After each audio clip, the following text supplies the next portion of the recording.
নির্বাচন হচ্ছে প্রথম সংস্কার। এটা দিয়ে শুরু করতে হবে সংস্কার এবং গণতন্ত্রের আন্দোলন।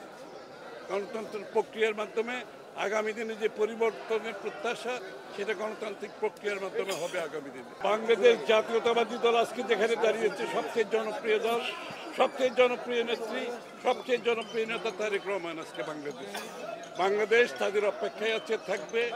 এখানে -2 কথা যারা বলে, তাদের অনেকে বলে না উইশফুল থিঙ্কিং, ইংরেজিতে বলে না, আশা আর কি। ওই আশা জীবনে পূরণ হবে না। ওইটা এরশাদ পারে নাই, ওইটা 111 পারে নাই। আর এখন তো বিএনপি আজকে তার চেয়ে অনেক বেশি শক্তিশালী দল। বিএনপি ত্যাগ করে একটি পরিণত শক্তিশালী দল, সবচেয়ে শক্তিশালী দলে পরিণত হয়েছে আজকে বাংলাদেশ। সুতরাং ওই সমস্ত মন গড়ার কথা বলার, এগুলোর উত্তর দেওয়ার আমি কোনো প্রয়োজনীয়তা মনে করি না।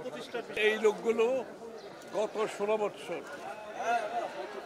যুক্তরাষ্ট্র থেকে ফ্যাসিস্ট বিরোধী, স্বৈরাচার বিরোধী আন্দোলনে সোচ্চার ছিল।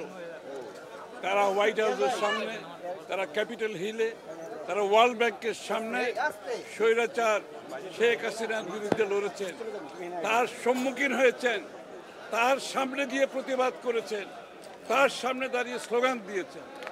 এবং এদের বিরুদ্ধে দেশের ওদের আত্মীয় স্বজন সহ এদের সকলের আত্মীয় স্বজনের বিরুদ্ধে মামলা আছে, এদের পরিবারের বিরুদ্ধে মামলা আছে। এদের অনেকে ব্যবসা হারিয়েছে, চাকরি হারিয়েছে, এদের পরিবারের অনেক লোক জীবনও দিয়েছে। এই লোকগুলোকে আমাদেরকে আমাদের অন্তরের অন্তঃস্থল থেকে ধন্যবাদ জানাচ্ছি। আমরা আন্দোলনের কথা বলি তো, আন্দোলন একদিনে হয় নাই। এই আন্দোলন কত 15-16 বছরের কত লোকের যে ত্যাগ শিকার, সেটা অনেকে ভুলে যায়। আমরা খালি রিসেন্ট আন্দোলনের কথা বলি তো, গত 15-16 বছর এই লোকগুলো কিন্তু আন্দোলনের বড় অংশ। এদেরকে বাদ দিয়ে কোনো আন্দোলন হয় নাই।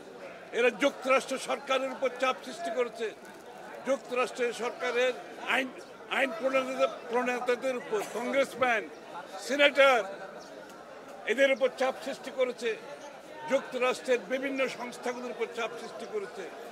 তার ফলশ্রুতিতে এদের পরিবারকে বাংলাদেশে অনেক ক্ষতির সম্মুখীন হতে হয়েছে। কিন্তু ওরা সেখানে থেমে থাকে নাই। এই লোকগুলো 16 বছর দেশে আসতে পারে নাই, তাদের আত্মীয় স্বজনকে দেখতে পারে নাই, তাদের পরিবারকে দেখতে পারে নাই। আজকে এত বছর পরে এই লোকগুলো আজকে দেশে ফিরতে সক্ষম হয়েছে। তাদেরকে আমরা অভিনন্দন জানাই, স্বাগত জানাই স্বাধীন বাংলাদেশে। তাদেরকে তাদের অবদানের জন্য আমরা চিরদিন যে শেখ হাসিনার পতনের পিছনে তাদের যে অবদান, সেটাকে আমরা স্বীকার করতে হবে। বিভাজন চলছে, অনেক ধরনের দূরত্ব তৈরি হচ্ছে এবং